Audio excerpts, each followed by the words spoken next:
Right this second, we've got pandemics and tornadoes and hurricanes and fires and economic implosions and magical money that they're just, this is where we're at. They're literally just printing trillions of dollars and sending it to our mailbox.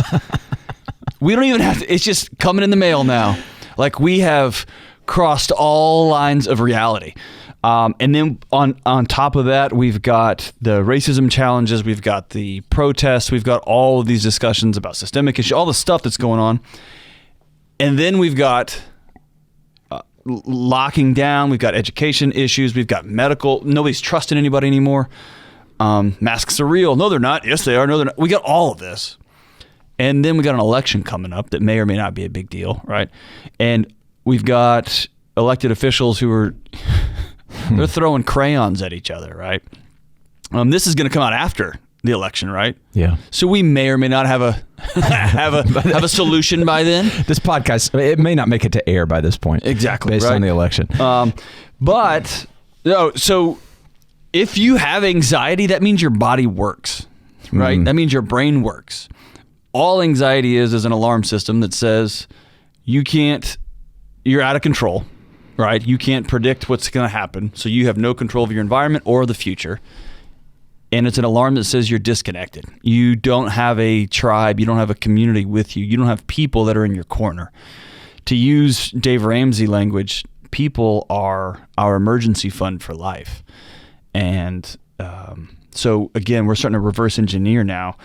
We've told ourselves for the last 100 years, the last 200 years, that life is an individual game to be won and lost, and you raise yourself up or you collapse all on your own. And that's just a myth. That's just not true. And I don't want it to be true. It is. And so we have created a world that's all about me and my world and my family and my business and my, me.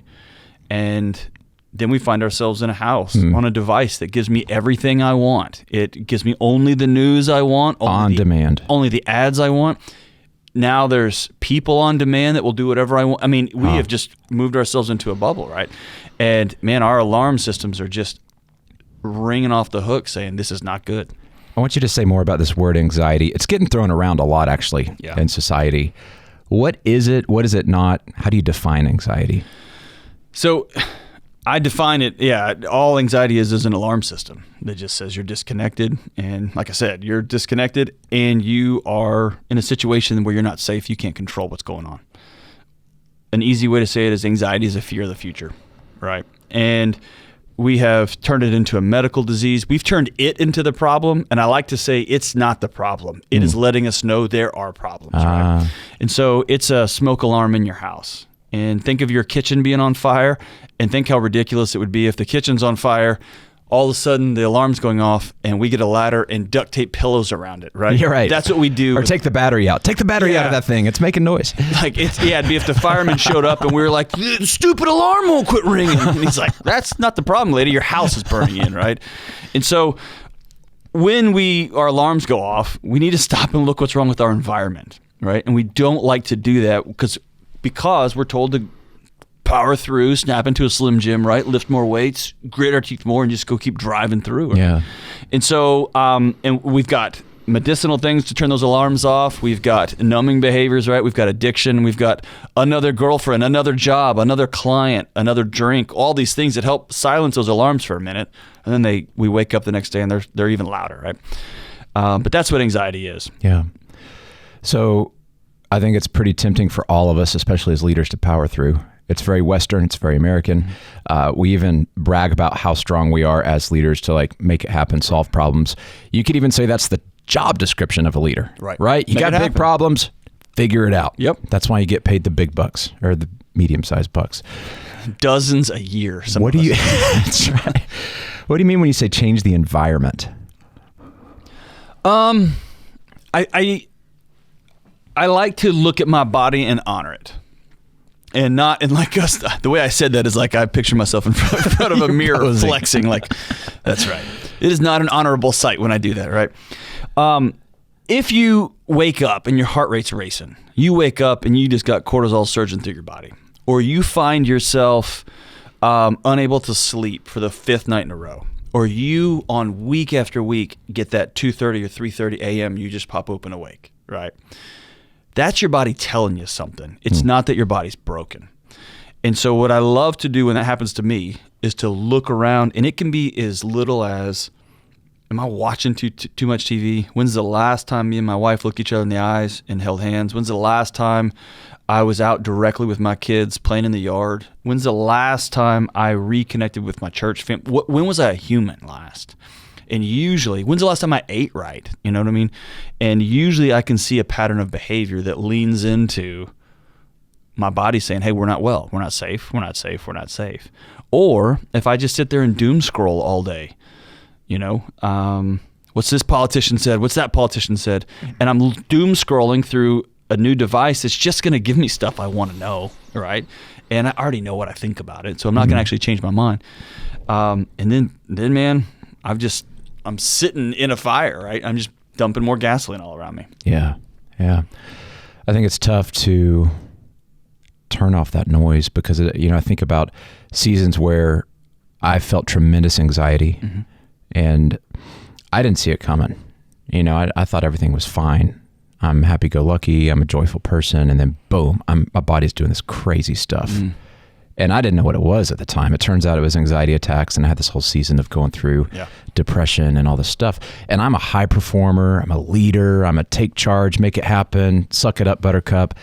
And I didn't realize at the time that everything I was doing to try to plow through that was actually putting me further and further into this tailspin. And I'm Googling my symptoms, and I'm on more devices trying to read more and figure out more and doing all this stuff. Right. And because that's the modern solution. Frantic. The modern solution is, you know what we need? More info. That's the problem. How do I fix my wife? How do I fix my husband's behavior? How do I fix my kids? I had a death in the family. How do I feel better quick in 4 easy steps, right? And we just think it's an information problem. And so you're seeing me, if you're watching this on YouTube, it's a frontal lobe issue. We think we just need more data. And my good friend, he's a mentor of mine, Dr. Bonner, has reminded me data has become our new addiction. It's an addiction. If I just got more data, if I could just get more stats, more analysis, man, Yeah. You know what I mean? And we just continue to plow through. I also want to say this. There are seasons when leaders got to plow through. And we live in this either or, right? And it's both. It's both and. And that's what a leader's got to do, is to know there are seasons. I've got to just get the work done. And when I do that, I've got to consciously remember my body's, to quote Vander Kolk, my body's keeping the score. Right. It is taking a tally of the toll I'm putting on it. And I'm going to have to pay that back with rest. I'm going to have to pay that back with extra attention to my wife and my kids and, right?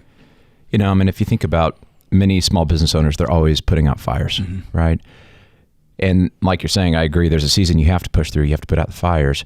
But if you think of actual firefighters, if 24/7 they're in a house that's burning down and they never go back to the station and fill up the truck with water and check the ladders and take a nap, and most firefighters aren't actually fighting fires more than about 10% of their job. Very rare. It's very rare. And so there's that space you have to create that's getting ready for the next fire. Right. And I think that's what you're saying, is turning off the noise, creating an environment where your soul and your mind and emotions can kind of like exhale. Is that the gist? That's right. And we are addicted, literally, chemically, to stress and to anxiety, to cortisol and adrenaline. It's an addiction. And we all know people, not ourselves, of course, we all know people that if they don't have chaos in their world, they will begin to create it. If they don't have emails coming in, they'll just check and check and check and check and check and check. We are addicted to that. And so it's finding ways to create new systems for our brains, for our bodies, for our relationships that, like you say, what is that other 90%, man? When you're not putting out fires, are you building resilience? Are you resting? Are you putting in the weight room time? Are you cleaning the trucks? Are you making sure everything's running? So when it does happen, then you're ready to rock and roll.